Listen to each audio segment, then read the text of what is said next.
London, 1829. The season had descended upon London with all its customary splendor, transforming the city into a glittering stage where fortunes were won, reputations made, and hearts irrevocably altered. The grand ballrooms of Mayfair blazed with candlelight, their crystal chandeliers casting dancing shadows upon silk-clad shoulders and jeweled throats. In drawing-rooms scented with hothouse roses, ambitious mummers plotted marriages, while their daughters practiced their curtsies and perfected their smiles. It was a world of exquisite manners and hidden passions, where a single glance could convey what words dared not speak, and where the most powerful man in the realm was about to discover that not everything could be conquered by title alone. Alexander Worthington, the Duke of Ashford, stood at the entrance of Lady Pemberton's ballroom with the casual arrogance of a man who had never been denied anything he truly desired. At 29, he possessed that rare combination of aristocratic breeding and masculine vitality that made matrons sigh and debutantes swoon. His dark hair gleamed in the candlelight, swept back from a face that might have been carved by a master sculptor, all strong lines and aristocratic planes, saved from severity by a mouth that suggested both sensuality and sardonic humor.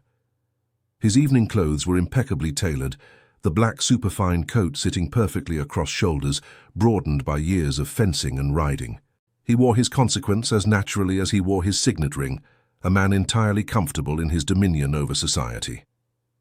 "Your Grace," Lady Pemberton herself rushed forward, her ample bosom heaving with excitement beneath her purple silk gown. "What an honor! We had not dared hope you would attend this evening." It was no secret that the Duke of Ashford was notoriously selective about his social engagements. His presence at any gathering elevated it from merely fashionable to absolutely essential. Already he could see heads turning, fans fluttering faster, as whispers rippled through the assembled company like wind across a wheat field. "Lady Pemberton, you are too kind," he replied with practiced courtesy, though his eyes were already scanning the room with the predatory interest of a man accustomed to selecting his quarry.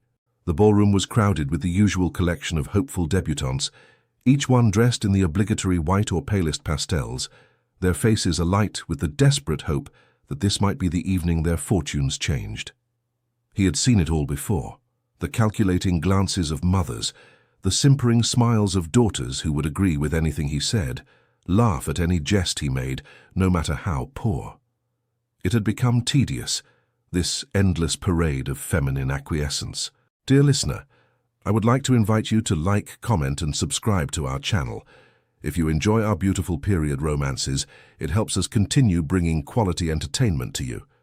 The orchestra struck up a waltz, and the Duke was preparing to make his excuses to Lady Pemberton, when something caught his eye, or rather someone. Standing near the far windows, partially obscured by a marble column, was a young woman unlike any he had seen in years of attending such gatherings. She was not watching him, which was itself extraordinary. While every other female in the room had positioned herself for maximum visibility to his grace, this woman seemed entirely absorbed in conversation with an elderly gentleman whom the Duke recognized as Sir Edmund Hartley, a noted scholar of antiquities. She wore a gown of deep sapphire blue that should have been scandalous on an unmarried woman. Propriety demanded pastels, yet somehow she carried it with such natural grace that it seemed perfectly appropriate. Her dark hair was dressed simply, without the elaborate ringlets and ornaments currently in fashion, swept up to reveal a slender neck and shoulders that gleamed like pearl in the candlelight. But it was not her beauty that arrested him, considerable though it was. It was something in her bearing, a quality of self-possession that suggested she would be perfectly content if every other person in the room simply vanished. She laughed at something Sir Edmund said, a genuine laugh that reached her eyes, and the Duke found himself moving toward her without conscious decision, drawn by something he could not name and would not have believed possible an hour earlier. "Sir Edmund," he said smoothly, arriving at the older man's elbow, "I trust you are well this evening?" The scholar turned, his weathered face breaking into a pleased smile. "Your Grace, what a delightful surprise. I was just discussing the recent discoveries at Herculaneum with Miss Ashworth here. May I have the honor of presenting Miss Beatrice Ashworth?" "Miss Ashworth, His Grace, the Duke of Ashford." The young woman turned to face him fully for the first time, and the Duke felt something shift in his chest, a sensation so unfamiliar that it took him a moment to identify it as genuine interest. She did not blush or simper. She did not flutter her fan or drop her eyes with affected modesty. Instead, she regarded him with calm, intelligent eyes of an unusual grey-green colour, and executed a curtsy that was perfectly correct, yet somehow managed to convey that she was performing it out of social obligation rather than awe at his consequence. "Your Grace," she said, her voice low and musical, with just a hint of something that might have been amusement. "How fortunate for Sir Edmund that you share his passion for Italian antiquities. So few gentlemen of fashion concern themselves with such scholarly pursuits." There was something in her tone, the merest suggestion that she doubted the sincerity of his interest, that both irritated and intrigued him. "I confess I am a mere amateur compared to Sir Edmund's vast knowledge," he replied, deploying the smile that usually rendered women speechless. "But I find the subject fascinating. The ancients understood so much that we moderns have forgotten." "Indeed." She tilted her head slightly, studying him as one might study a curious artifact in a museum. "And which aspects of classical learning do you find most compelling, Your Grace? The philosophy, the architecture, the military strategies, or perhaps the more, shall we say, recreational pursuits for which certain Roman emperors were notorious?" Sir Edmund choked slightly on his champagne, but Miss Ashworth's expression remained serenely innocent, though her eyes sparkled with unmistakable mischief. The Duke realized with a shock that she was deliberately baiting him, testing whether he possessed actual knowledge or merely pretended interest to make conversation with her. It was so unexpected, so refreshing after years of feminine deference, that he found himself genuinely smiling for the first time that evening. "I find the philosophy most rewarding," he said, deciding to rise to her challenge. "Marcus Aurelius in particular. His reflections on the nature of power and responsibility seem especially relevant for those of us who inherit authority rather than earning it." He paused deliberately.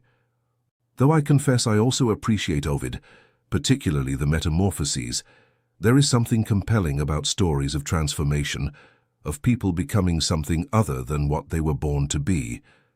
He saw the flash of surprise in her eyes, quickly masked but unmistakable. She had expected him to fumble or retreat into generalities. Instead, he had demonstrated not only knowledge but the ability to think beyond the surface of things. The slight nod she gave him was worth more than 1,000 sighs from other women. "The Metamorphoses," she said thoughtfully. "Yes, a fascinating work, though I have always found Ovid's treatment of female characters somewhat troubling. So many transformations undertaken not by choice, but as escape from unwanted masculine attention. Daphne becoming a laurel tree to flee Apollo, for instance. One might argue that Ovid was offering commentary on the abuse of power rather than celebrating it. One might indeed, the Duke agreed, genuinely delighted now, and one would be correct to do so. Perhaps that is why the work remains relevant, because the dynamics of power and its potential for abuse are as pertinent in a London ballroom as they were in ancient Rome. "How very philosophical of you, Your Grace," Miss Ashworth replied, and this time there was no mistaking the warmth in her tone. "I confess I did not expect to discuss classical literature this evening. Most gentlemen seem to believe that young ladies prefer to discuss nothing more challenging than the weather or the latest fashions." "Then most gentlemen are fools," he said bluntly, earning a delighted laugh from Sir Edmund. "Though in fairness to my sex, many young ladies do seem to prefer such topics, or at least pretend to. It becomes difficult to distinguish between genuine preference and performance. That, Your Grace, is the essential problem with a society that insists women must make themselves pleasing rather than interesting," she said, her eyes meeting his directly. "When one is constantly performing, authenticity becomes impossible. But I suspect you understand something of that burden yourself. A duke must also perform, must he not? Always conscious of being watched, judged, measured against the expectations of your rank." It was such an unexpected observation, cutting so close to thoughts he rarely acknowledged even to himself, that the Duke found himself momentarily speechless.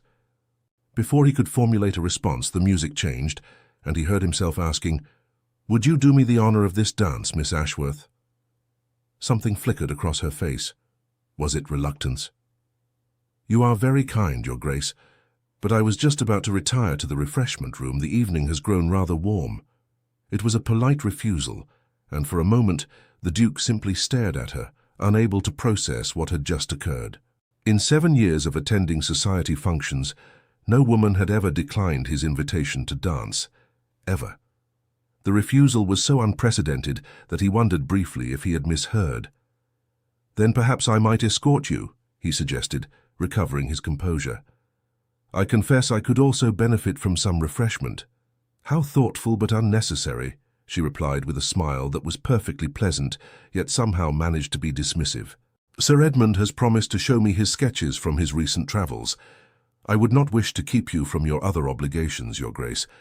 I'm quite certain there are many young ladies hoping for the honor of dancing with you."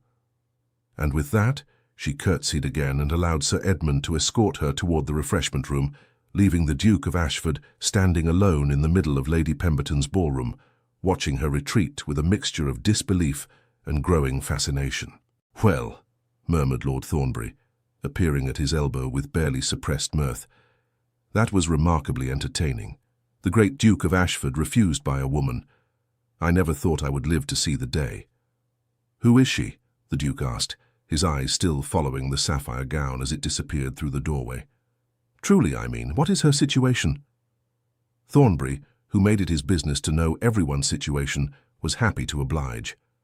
"Miss Beatrice Ashworth, only daughter of the late Baron Ashworth. Father died 2 years ago, left her quite comfortably situated. Not an immense fortune, mind you, but enough that she needn't marry for money.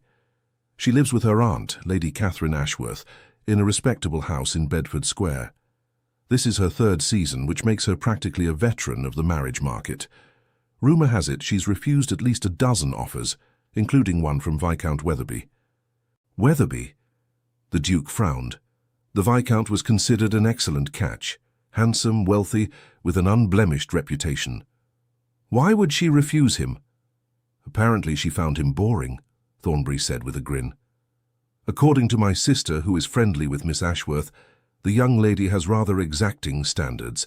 She claims she will not marry merely for position or wealth, but only for genuine regard and intellectual compatibility. Quite the romantic for someone so obviously practical in every other regard." The Duke barely heard the last part. His entire attention was focused on the doorway through which Miss Ashworth had vanished. Something had awakened in him, something he had not felt in years, perhaps had never truly felt. The thrill of a genuine challenge, the intrigue of an unsolved puzzle, the irresistible lure of something that could not be easily obtained. "I am going to marry her," he said quietly, surprising himself with the certainty in his voice. Thornbury choked on his champagne. "I beg your pardon? You've known her all of 10 minutes, most of which she spent subtly insulting you, and she just refused to dance with you. Are you feeling quite well?" "Perfectly well," the Duke replied, a slow smile spreading across his face. "In fact, I cannot remember when I have felt better. Excuse me, Thornbury. I suddenly find myself in need of refreshment." He made his way toward the refreshment room with purposeful strides, ignoring the hopeful glances and strategic positioning of various young ladies along his path.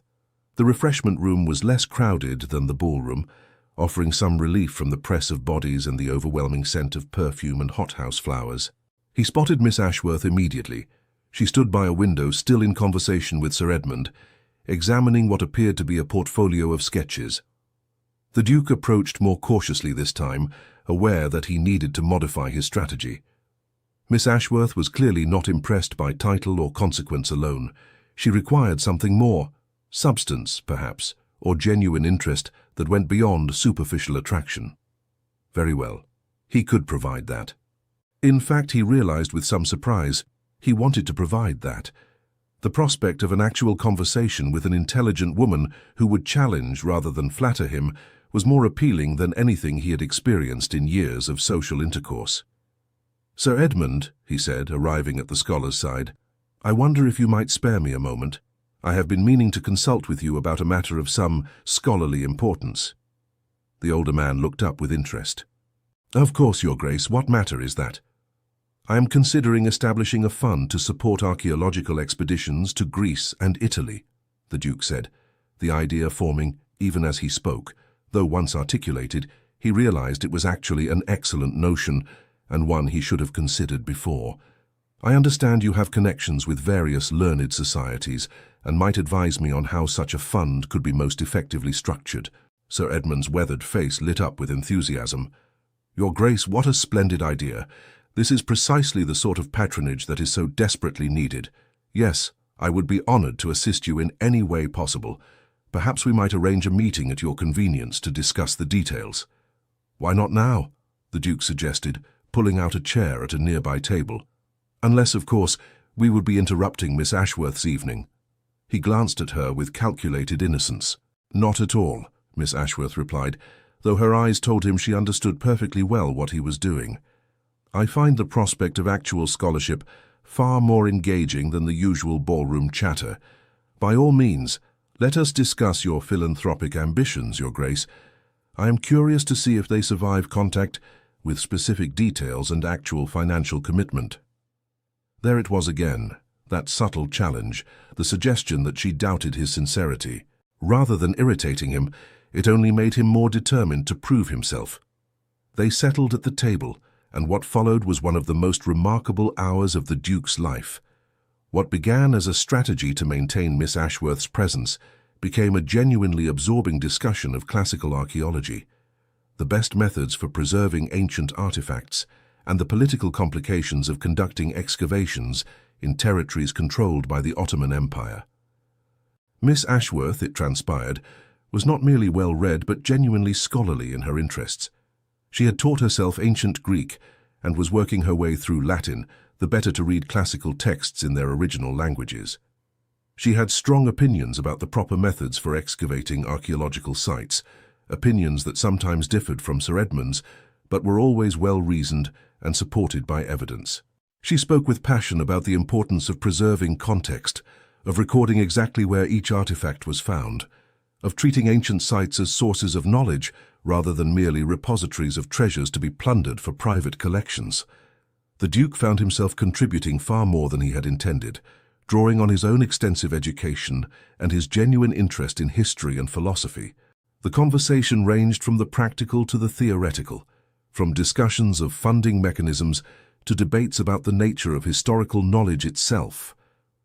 More than once, he and Miss Ashworth found themselves in friendly disagreement, their debate growing animated as they challenged each other's assumptions and pushed back against unsupported assertions. "You argue like a barrister," he said at one point, after she had neatly dismantled his position on the reliability of Herodotus as a historical source.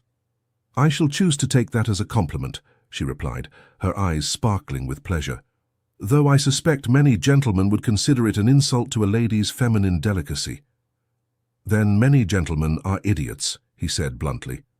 "I cannot comprehend why intelligence in a woman should be considered anything other than an asset and a delight." Something shifted in her expression then. The wariness receded slightly, replaced by what might have been cautious approval. "That is a remarkably enlightened perspective, Your Grace. One does not often encounter it among gentlemen of your station." "Perhaps you have been encountering the wrong gentleman," he suggested, holding her gaze. She looked away first, but not before he saw the faint color rise in her cheeks. "Perhaps," she murmured. The evening was growing late when Lady Catherine Ashworth, a formidable woman in her 50s with iron-grey hair and shrewd eyes, appeared to collect her niece. "Beatrice, my dear, we should be departing. The hour grows unseemly late." Miss Ashworth rose immediately, gathering her reticule and shawl. "Of course, Aunt Catherine." She turned to Sir Edmund and curtsied. "Thank you for a most enlightening conversation, sir. I look forward to our continued correspondence on these matters. And you, Your Grace," she said, turning to the Duke with a curtsy that seemed fractionally warmer than her earlier ones. "You have quite surprised me this evening. I confess I did not expect to find such genuine scholarship beneath the facade of a fashionable duke." "I am filled with surprises, Miss Ashworth," he replied, rising and bowing over her hand. "I hope you will allow me the opportunity to reveal more of them to you. Perhaps you would do me the honor of allowing me to call upon you." He felt her hand stiffen slightly in his, and when she withdrew it, her expression had become guarded again. "You are very kind, Your Grace, but I am not receiving calls at present. My time is quite occupied with various pursuits and my studies. I would not wish to waste your valuable time with my tedious schedule." It was another refusal, politely phrased but unmistakable. The Duke felt a flash of frustration. He had spent the entire evening demonstrating that he was more than a superficial aristocrat, that he possessed the intellect and genuine interest she claimed to value, and yet she still held him at arm's length. What more did she require? "Surely your pursuits and studies do not consume every hour of every day," he pressed, more forcefully than he had intended. "One afternoon—" "Cannot be spared, I am afraid," she interrupted gently but firmly. "I do apologize, Your Grace. Perhaps we shall encounter one another again at some future social gathering. Good evening." And before he could formulate another argument, she was gone, her aunt shepherding her toward the exit with the efficiency of a seasoned military commander. The Duke stood watching them go, aware that Sir Edmund was regarding him with poorly concealed amusement. "Do not say it," he warned the older man. "Say what, Your Grace?" Sir Edmund replied innocently. "That Miss Ashworth is possibly the only woman in London who seems entirely immune to your considerable charms, that she appears to find the excavation of Pompeii more interesting than the most eligible bachelor in England. I would not dream of stating such obvious facts." "She is not immune," the Duke said with more confidence than he felt. "She is merely cautious. She has been pursued by fortune hunters and title seekers before, and has learned to protect herself. I simply need to demonstrate that my interest is genuine and not merely passing fancy." "And is it?" Sir Edmund asked shrewdly. "Genuine, I mean. Or are you simply intrigued because she does not fall at your feet like every other woman in London?" It was a fair question, and the Duke considered it carefully before responding. "Both," he admitted finally. "I will not pretend that her indifference is not stimulating. I have grown unutterably bored with simpering acquiescence, but it is more than that, Edmund. She is genuinely intelligent, genuinely passionate about ideas and learning. When was the last time you heard a woman in a London ballroom express a controversial opinion about anything more significant than whether the waltz is too scandalous to be properly danced? She is extraordinary, and I intend to win her." "Then I wish you the best of luck," Sir Edmund said, clapping him on the shoulder. "Though I suspect you will need more than luck. You will need patience, genuine effort, and the willingness to accept that she may never change her mind. Miss Ashworth is not a prize to be won, Your Grace. She is a person with her own desires and ambitions, and those may not include becoming a duchess." The warning was well meant, but the Duke barely heard it. His mind was already racing ahead, planning his next move. If Miss Ashworth would not receive him privately, then he would have to find other ways to demonstrate his sincerity. He would attend every social function where she might appear. He would make himself knowledgeable about the subjects that interested her. He would prove through action rather than words that he was worthy of her attention. What the Duke of Ashford wanted, he obtained. It had always been thus. Miss Beatrice Ashworth would learn that refusing him only made him more determined. The following morning found the Duke in his study at Ashford House, his magnificent Mayfair residence, writing a carefully considered letter to Miss Ashworth. He had already discarded 4 attempts, one too formal, one too casual, one that revealed too much of his feelings, and one that revealed too little. The 5th attempt, after an hour of concentrated effort, struck what he hoped was the right balance. "My dear Miss Ashworth, I write to thank you for the most stimulating conversation I have enjoyed in longer than I can recall. Your insights into the preservation of classical antiquities were both profound and practical, and our discussion has inspired me to move forward with establishing the archaeological fund we discussed. I would be most grateful if you would consent to serve on the advisory committee for this endeavor. Your knowledge and passion for the subject make you ideally suited for such a role, and I can think of no one whose judgment I would value more highly. I remain, with great respect, Ashford." It was, he thought with satisfaction, a perfect letter. It acknowledged their conversation without excessive flattery, offered her a legitimate role that played to her genuine interests rather than her feminine charms, and provided a context for continued interaction that had nothing to do with courtship or marriage. She could hardly refuse without seeming churlish or inconsistent with her stated values. The reply came 3 days later, and it was not what he expected. Your Grace, I am sensible of the honor you do me in suggesting I serve on the advisory committee for your archaeological fund. However, I must respectfully decline. While I am gratified that our conversation inspired such philanthropic ambitions, I cannot help but feel that my involvement would be inappropriate. The world of scholarship and patronage is dominated by gentlemen, and I would not wish my presence to be seen as a distraction or to undermine the serious purpose of the endeavor. I am confident that Sir Edmund and his colleagues will provide you with excellent guidance. I remain respectfully, Miss B. Ashworth. The Duke read the letter 3 times, his frustration mounting with each reading. It was a masterpiece of polite refusal. She had managed to decline without giving him any legitimate grounds for pressing his suit further. She had even turned his own gesture against him, suggesting that his offer might be motivated by gallantry rather than genuine respect for her abilities. It was maddening. It was brilliant. It made him want her even more intensely. Very well. If she would not join his committee, he would find other ways to demonstrate his sincerity. He made inquiries, discreet ones through channels that would not alert Miss Ashworth to his interest, about her activities and interests. It transpired that she was devoted to her studies, spending long hours in her late father's library, reading classical texts. She also had a passion for music and attended concerts regularly. She enjoyed long walks in the parks and had a particular fondness for botanical gardens, where she sketched various specimens. The Duke began to appear at the same concerts she attended, always positioning himself where she would see him, but never approaching too directly. He visited the botanical gardens on the days he knew she would be there, pretending surprise when they encountered each other. He sent her books, carefully selected volumes on subjects they had discussed, always with notes that referenced their conversation and posed thoughtful questions for her consideration. His persistence was both frustrating and flattering to Beatrice. She had meant to keep him at a distance, to protect herself from the inevitable disappointment that came when men proved to be less than they initially appeared. But the Duke was making that strategy increasingly difficult to maintain. His gifts were thoughtful rather than extravagant. His encounters seemed coincidental, but were clearly orchestrated with care. And most importantly, he continued to treat her as an intellectual equal rather than merely a beautiful woman to be pursued. One afternoon in early May, they encountered each other at Kew Gardens. Beatrice was sketching a rare orchid when she heard a familiar voice behind her. "Your attention to detail is remarkable, Miss Ashworth. You have captured not just the form, but the very essence of the flower." She turned to find the Duke standing a respectful distance away, dressed for walking in a dark green coat that brought out the color of his eyes.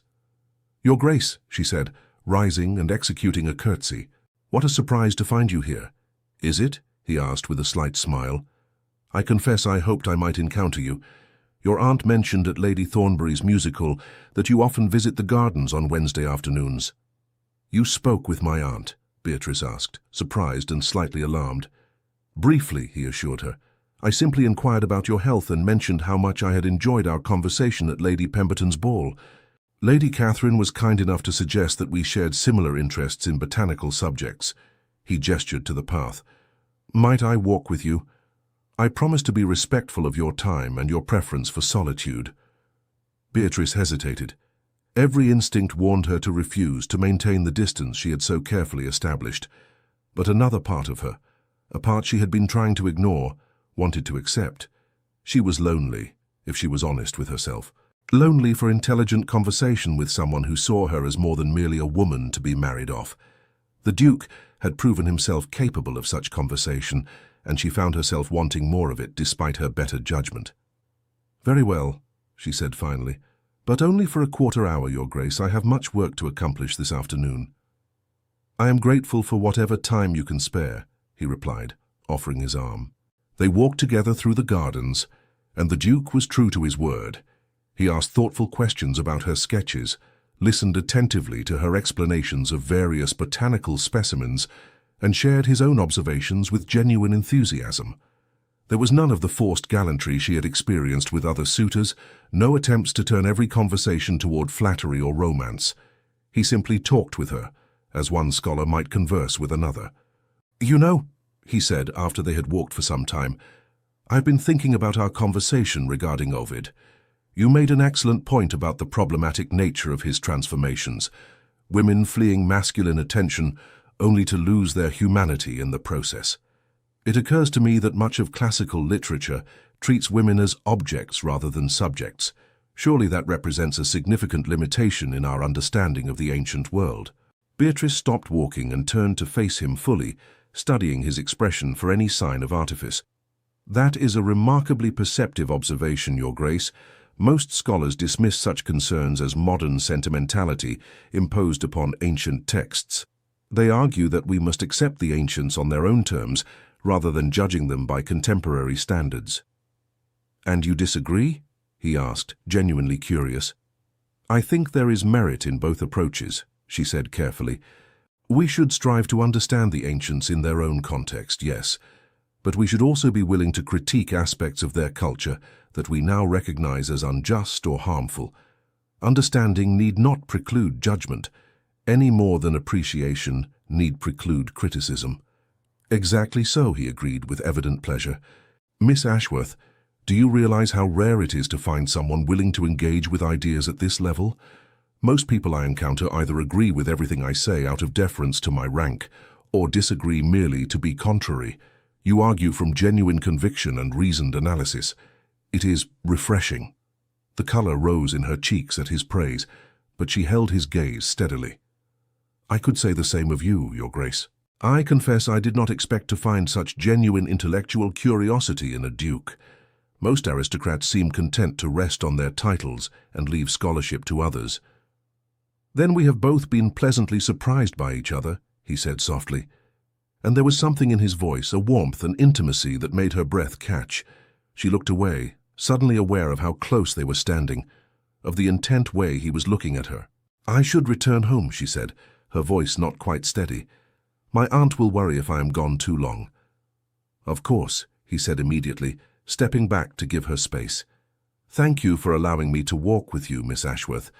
I hope we might encounter each other again soon."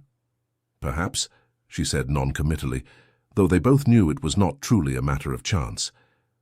He would arrange to be wherever she was, and despite her better judgment, she found she did not entirely object to the prospect. Over the following weeks, a pattern emerged. They encountered each other at concerts, at galleries, in the parks and gardens. Sometimes they walked together, sometimes they simply conversed briefly before parting. The Duke never pressed for more than she was willing to give, never demanded acknowledgement of the courtship that was clearly taking place, despite her refusal to formally receive him. He was patient in a way she had never expected, persistent without being aggressive, attentive without being suffocating. Slowly, imperceptibly at first, Beatrice felt her defenses beginning to weaken. She found herself looking forward to their encounters, disappointed when several days passed without seeing him. She began to dress with more care on the days she knew he might appear, choosing colors and styles that she thought he might admire. She caught herself thinking about him at odd moments, wondering what he would say about a passage she was reading, imagining how he would respond to an argument she was formulating. It terrified her, this growing attachment. She had sworn she would never allow herself to be vulnerable in this way, would never risk her independence and her sense of self for any man. Yet the Duke seemed to be breaching her defenses without even trying, simply by being consistently thoughtful, genuinely interested, and utterly respectful of her boundaries, even as he gently pushed against them. One evening at a concert at the Hanover Square Rooms, they found themselves seated near each other. Whether by chance or design, Beatrice no longer knew. The soprano was singing a particularly moving aria when she felt the Duke's eyes upon her. She turned her head slightly and found him watching her with an expression of such tender intensity that it took her breath away. In that moment, she realized with absolute certainty that she had fallen in love with him. The knowledge was both exhilarating and terrifying. She had thought herself immune to such feelings, had believed that her intellectual independence would protect her from the vulnerability of romantic attachment. Instead, she had discovered that genuine intellectual connection could be even more seductive than physical attraction, that a man who valued her mind could capture her heart far more thoroughly than one who merely praised her beauty. After the concert, as they stood in the crush of people waiting for their carriages, the Duke drew her slightly aside into a quieter corner of the vestibule. "Miss Ashworth," he said quietly, his voice pitched for her ears alone, "I wonder if you might finally consent to receive me properly. Allow me to call upon you at Bedford Square. Give me the opportunity to court you in the open, rather than through these carefully orchestrated chance encounters." She looked up at him, searching his face, seeing the sincerity in his eyes. "Why?" she asked simply. "Why me, Your Grace?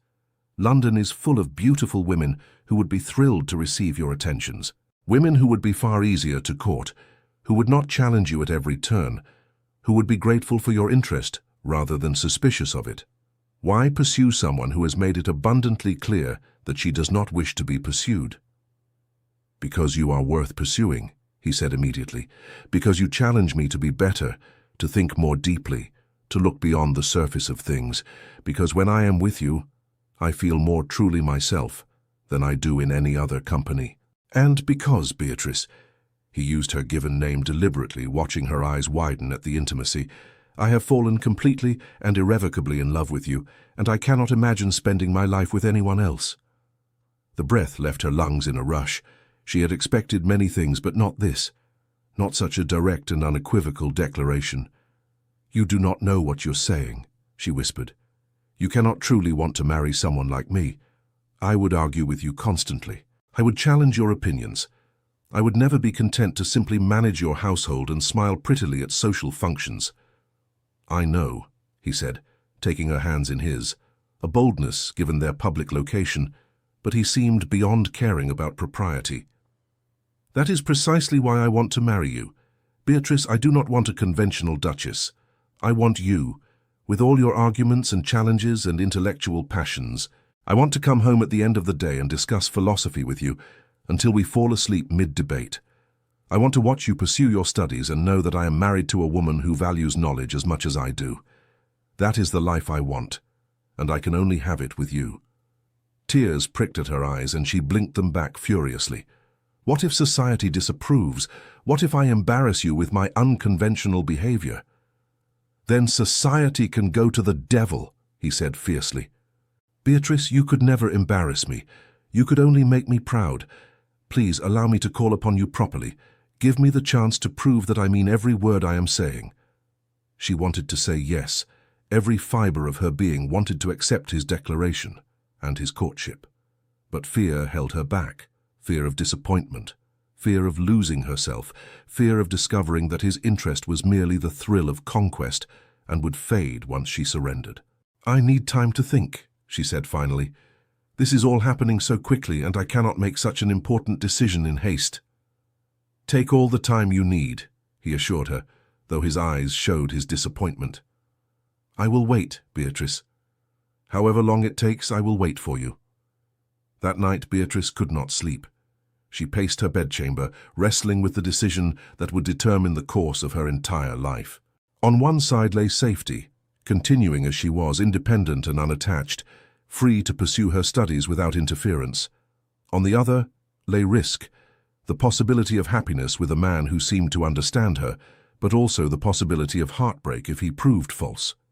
She thought about all the conversations they had shared, all the times he had demonstrated genuine interest in her thoughts rather than merely her appearance. She remembered how he had encouraged her to speak her mind, how he had listened with real attention when she explained her theories about classical texts, how he had sent her books with thoughtful notes rather than jewelry with empty compliments. By dawn, she had made her decision. The following afternoon, the Duke received a note in a feminine hand. "Your Grace, you may call upon me tomorrow at 3 o'clock. I make no promises beyond allowing you the opportunity to present your case. But I confess I am curious to see how you conduct a proper courtship, having become so accustomed to your improper one. Miss B. Ashworth." The Duke read the note 3 times, a smile spreading across his face. It was not an acceptance, but it was permission, and that was more than enough. He arrived at Bedford Square at precisely 3 o'clock the next day, dressed with particular care and carrying a bouquet of lilies and delphiniums. The butler showed him to a pleasant sitting room where Miss Ashworth waited with her aunt. Lady Catherine regarded him with shrewd eyes but said nothing, simply taking up her embroidery and positioning herself by the window, present as propriety demanded, but far enough away to allow private conversation. "Your Grace," Beatrice said, rising to greet him, "thank you for coming." "Thank you for receiving me," he replied, bowing over her hand. "I have brought you these. I hope you do not find them presumptuous." She took the flowers with a genuine smile. "Not at all. They are lovely. You remembered they are my favorites." "I remember everything you have ever told me," he said softly, and watched the color rise in her cheeks. They sat, and for a moment neither spoke. Then the Duke took a deep breath and began. "Miss Ashworth, Beatrice, I know you have doubts about my sincerity. I know you fear that I am pursuing you merely for the novelty of it, and that my interest will fade once the chase is over. I cannot prove those fears unfounded with words alone. But I can tell you with absolute certainty that what I feel for you is unlike anything I have ever experienced. You have changed me, challenged me, made me want to be more than I was, and I believe, I hope, that I might do the same for you." Beatrice studied him carefully, and he bore her scrutiny without flinching. "Tell me," she said finally, "what do you envision for a marriage between us, truly, I mean? Not the romantic ideal, but the practical reality. How would our lives be structured? What would be expected of me as your Duchess?" It was a test, and they both knew it. But the Duke had been prepared for such questions and answered honestly. "I envision a partnership," he said. "You would have responsibilities, yes, managing the household, entertaining when necessary, appearing at certain social functions. But within those constraints, you would have freedom to pursue your own interests. I would not ask you to abandon your studies or your love of learning. In fact, I hope you would share them with me. I imagine us building a library together, hosting salons where scholars and thinkers gather for genuine discourse. I see us traveling to Greece and Italy to see the ancient sites we have discussed. I see us growing old together, still arguing about philosophy, still challenging each other to think more deeply." "And children?" she asked quietly. "What of children?" "I hope we will have them," he said honestly. "An heir is expected, yes, but more than that, I would want to raise children with you, to teach them the values we share, curiosity, compassion, the importance of using one's advantages to benefit others. I think we would make excellent parents together, Beatrice. We would teach our daughters that intelligence is nothing to be ashamed of, and our sons that women deserve respect and partnership rather than subjugation."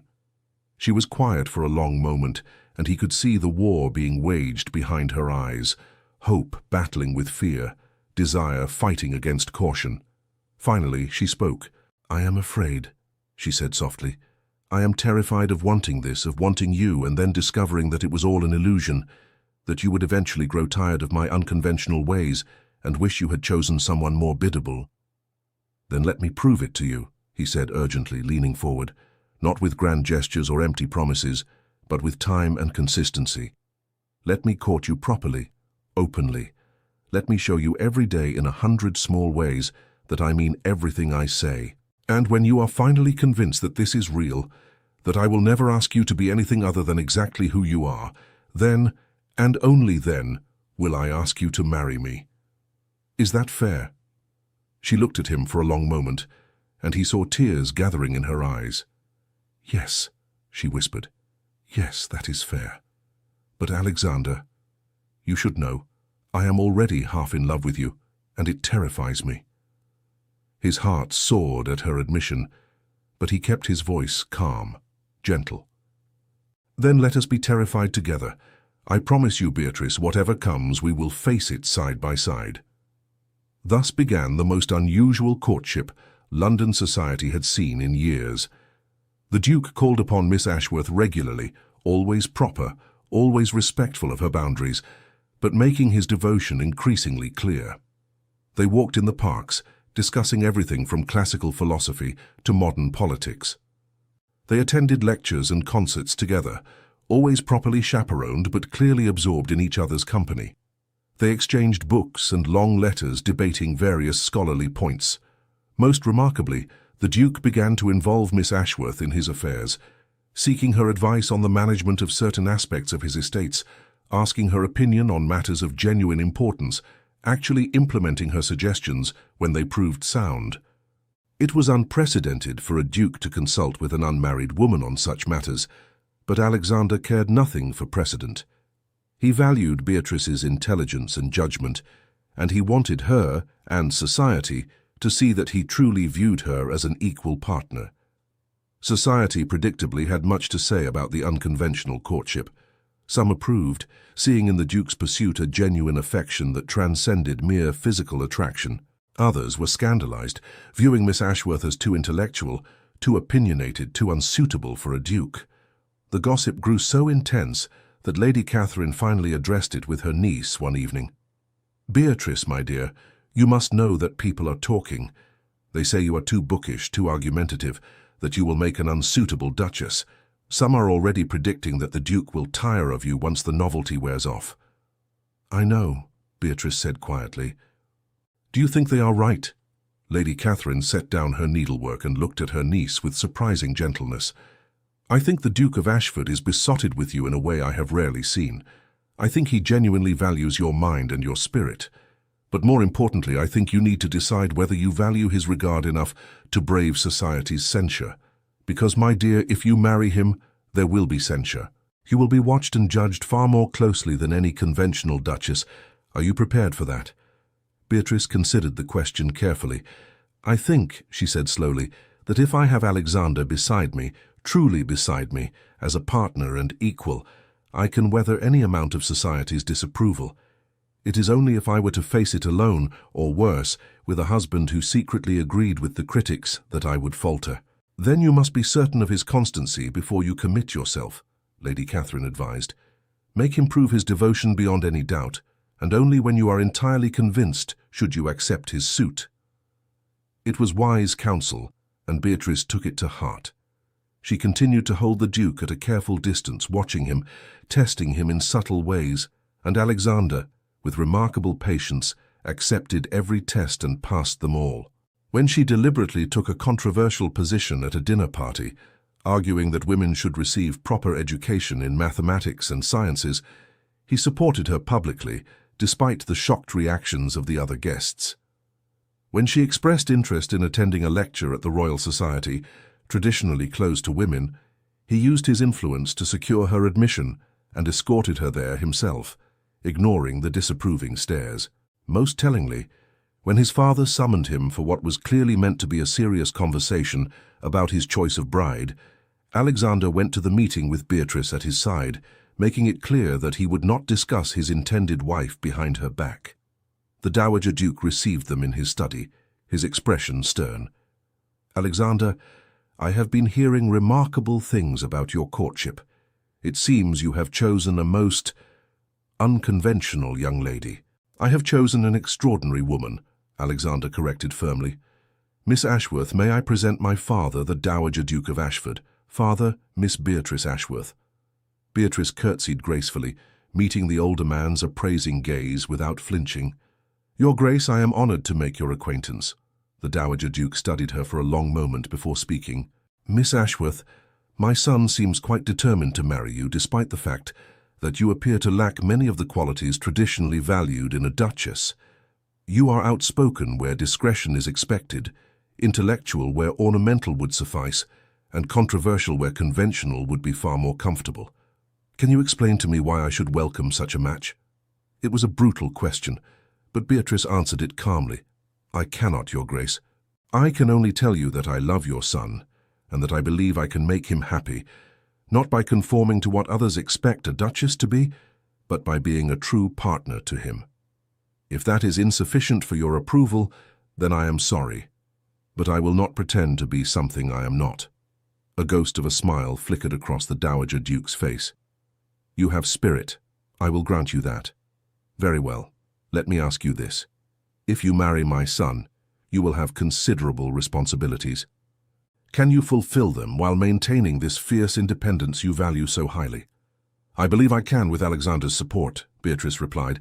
"I have no intention of shirking my duties as Duchess, but I also have no intention of abandoning the things that make me who I am. I hope to prove that a woman can be both dutiful and independent, proper and passionate, a duchess and a scholar. The Dowager Duke was silent for a long moment, then turned to his son. She is nothing like what I would have chosen for you, but I can see that she makes you happy, and that you make each other better.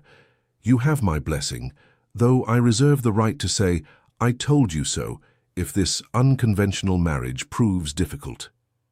I will accept that bargain gladly, Alexander said, clasping his father's hand. As they left the Dowager Duke's residence, Beatrice felt something loosen in her chest, a knot of anxiety she had not even realized she was carrying. He approved of me, she said wonderingly. I did not expect that. He is a shrewd judge of character, Alexander replied. He sees what I see, that you are extraordinary, and that together we will be even better than we are apart. The moment had come. Standing on the steps of the Dowager Duke's residence, with the afternoon sun gilding the London streets with gold, Beatrice finally allowed herself to acknowledge what she had been denying for weeks.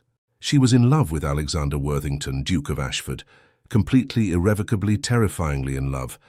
And more than that, she trusted him, trusted that he meant what he said, that his regard was genuine, that he would stand beside her through whatever challenges came. Alexander, she said softly, turning to face him, take me home. I think it is time we had a serious conversation.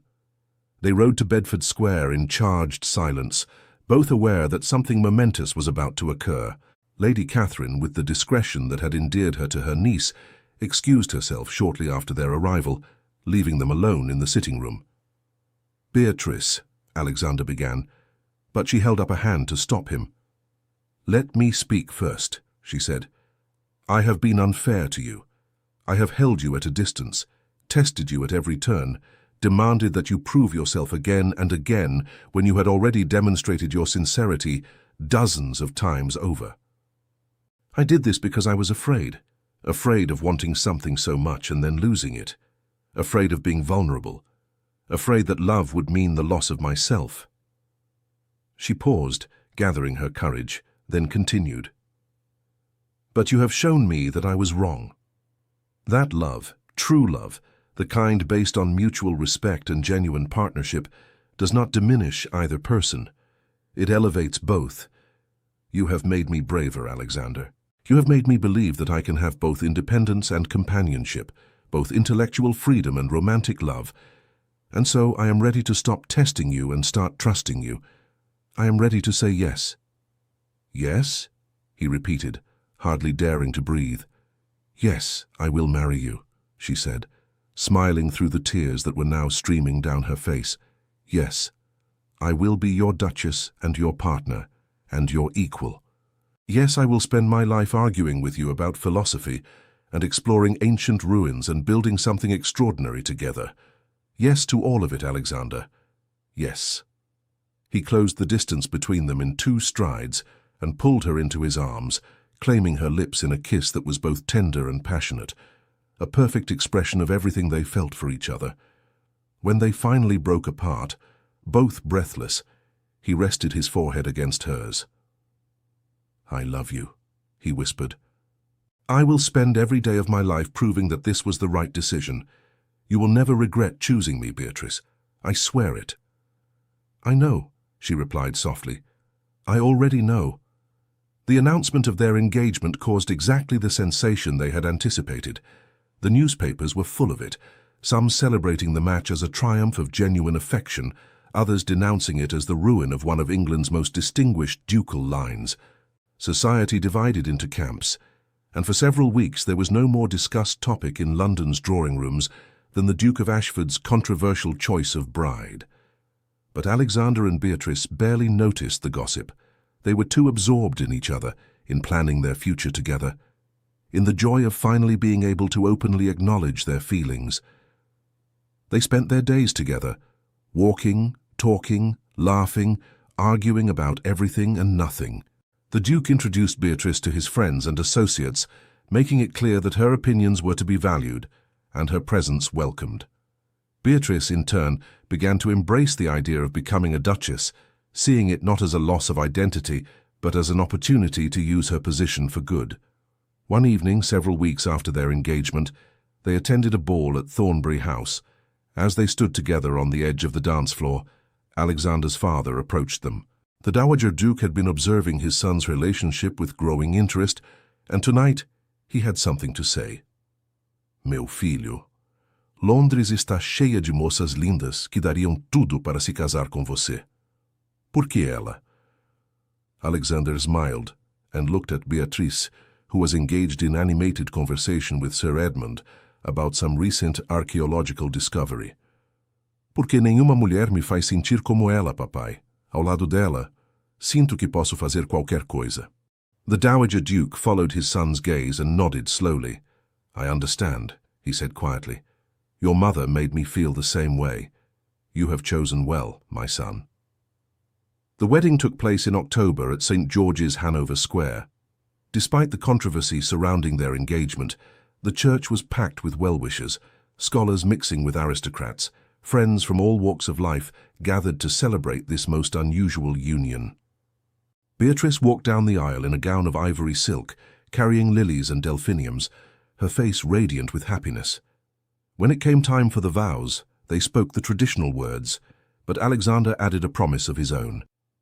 I vow to be your partner in all things, he said, holding her hands and looking into her eyes, to support your passions and respect your independence, to challenge you and encourage you, to build with you a life of meaning and purpose.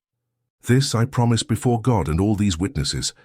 Beatrice's eyes filled with tears as she responded.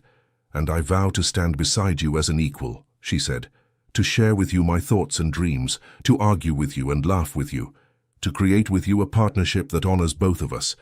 This I promise with all my heart.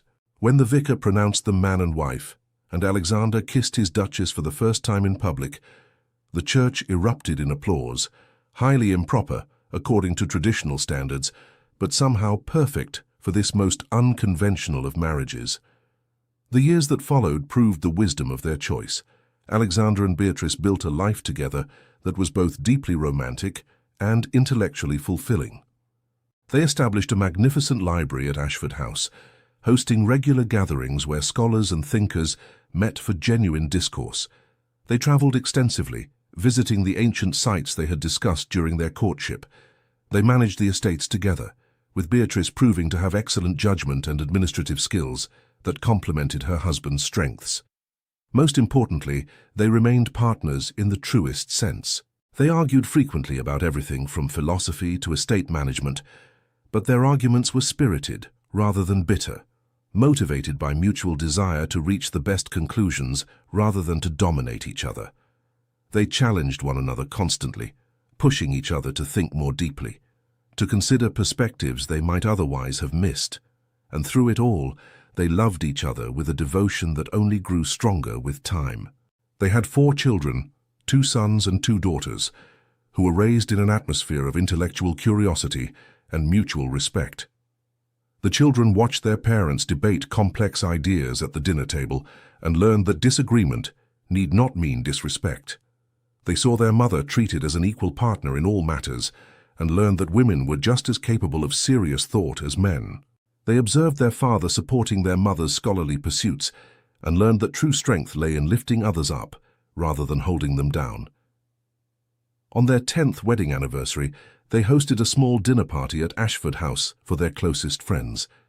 After the guests had departed and the children were in bed, Alexander and Beatrice stood together in the library, looking out at the moonlit gardens. Do you remember, Alexander said softly, that first night at Lady Pemberton's ball, when you refused to dance with me? Beatrice laughed. How could I forget?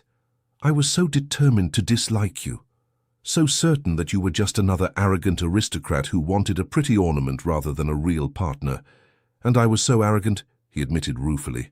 I thought I could simply decide to marry you, and you would fall into line like every other woman I had ever pursued. You taught me so much about humility and genuine effort.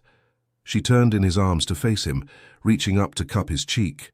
You taught me something too.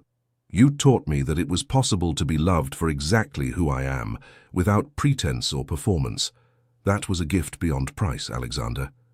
We have taught each other many things over the years, he said, kissing her softly, and I look forward to many more years of mutual education. Even when I argue with you about everything? She teased. Especially when you argue with me about everything, he assured her. A life without intellectual challenge would be unutterably boring.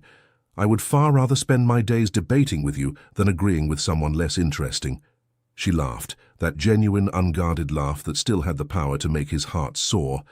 Then, I shall endeavor to keep arguing with you for the next 50 years at least. Promise? He asked, his eyes twinkling. Promise, she replied solemnly, then kissed him again. Years continued to pass, and their love only deepened. They grew older together, their hair silvering, their faces acquiring the lines that come from a lifetime of laughter and passionate debate. Their children grew and married, bringing grandchildren who delighted in their grandmother's stories of ancient Rome and their grandfather's tales of archaeological adventures. London society, which had once been scandalized by their unconventional marriage, gradually came to view them as a model couple. Other young people, inspired by their example, began to seek partnerships based on genuine compatibility rather than merely advantageous connections. The world did not change overnight, but it changed slowly and steadily, in part because two people had dared to build a life together on their own terms. On the night of their 25th wedding anniversary, they returned to Kew Gardens, where they had once walked together during their courtship. They stood in the same spot where Alexander had first asked to court Beatrice properly, looking up at the stars. "Do you remember what I said to you here?" Alexander asked, taking her hand. "You said many things," Beatrice replied with a smile, "but I remember most clearly when you said you wanted a partner, not a conventional wife. That you wanted to debate philosophy until you fell asleep mid-argument. And we have done exactly that, haven't we?" he said with satisfaction, "though I confess the arguments are often more interesting than the sleep." She laughed and squeezed his hand. "Alexander, if I could go back to that ballroom and do it all again, I would not change a single moment. Every argument, every challenge, every time I refused you or tested you, all of it led us here, to this life we have built together. You are still the most extraordinary man I have ever known, and I am still as much in love with you as I was that day when I finally agreed to marry you. And you, Beatrice Worthington, are still the most brilliant, infuriating, wonderful woman I have ever met," he replied, turning to face her fully.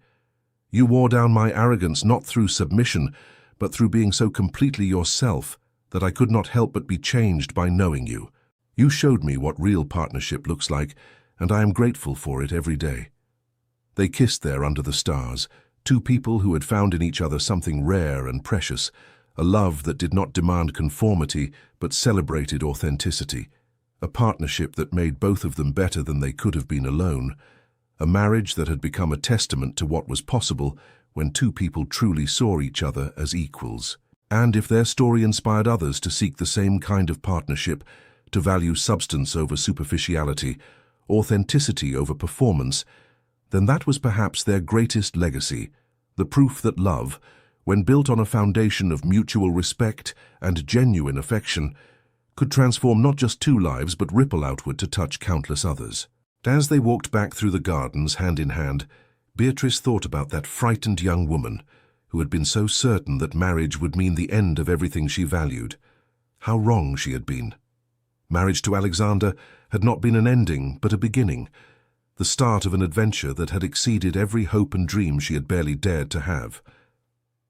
"What are you thinking about?" Alexander asked, noticing her contemplative expression. "I am thinking," she said slowly, "that I am very glad I did not succeed in keeping you at a distance. My life would have been so much smaller, so much less joyful without you in it." "Then we are in agreement for once," he teased, and she laughed and kissed him again there under the stars, still in love after all these years, still partners in every sense of the word. And somewhere in London, in drawing rooms and ballrooms, young women were hearing their story and thinking that perhaps, just perhaps, it was possible to have both love and independence, both marriage and identity, both partnership and selfhood. Perhaps it was possible to find someone who valued your mind as much as your beauty, your character as much as your connections, your authentic self as much as any performance. The Duke and Duchess of Ashford had shown that such love was possible, and in doing so, they had given hope to everyone who yearned for something more than society's conventional offerings. Hope that somewhere out there was a person who would see them truly, love them wholly, and walk beside them as an equal partner through all the adventures life had to offer. It was a beautiful legacy for two people who had started their acquaintance with resistance and refusal, who had argued their way into love, and who had built a marriage that proved that the best partnerships are not about one person submitting to another, but about two people choosing to stand together, facing the world side by side, making each other braver, wiser, and more fully themselves than they ever could have been alone. And they lived, not in fairy tale perfection, but in the rich, complex, deeply satisfying reality of a love built on truth, a partnership that honored both individuals while creating something greater than either could have achieved alone. They lived with passion and purpose, with debate and devotion, with challenge and commitment. They lived, in short, exactly as they had promised each other they would, as equals, as partners, as two souls who had found in each other the perfect complement, the ideal companion for life's grand adventure. The end. A love story of pride, desire, and a partnership that changed not only two hearts, but an entire society, proving that the greatest romance is found when two people dare to be authentically themselves and build something extraordinary together. Thank you for staying with us until the end of this emotional journey. If this story touched your heart, we invite you to subscribe, like, comment, and share our channel. Your support inspires us to keep creating more stories of love, redemption, and breathtaking twists. Help us reach our first 1,000 subscribers, and together we'll continue sharing tales that warm the heart. At the end of this video, you'll see a suggestion for another of our historical stories. Click and let yourself be enchanted by another unforgettable tale. With all our gratitude, Echoes of Romance,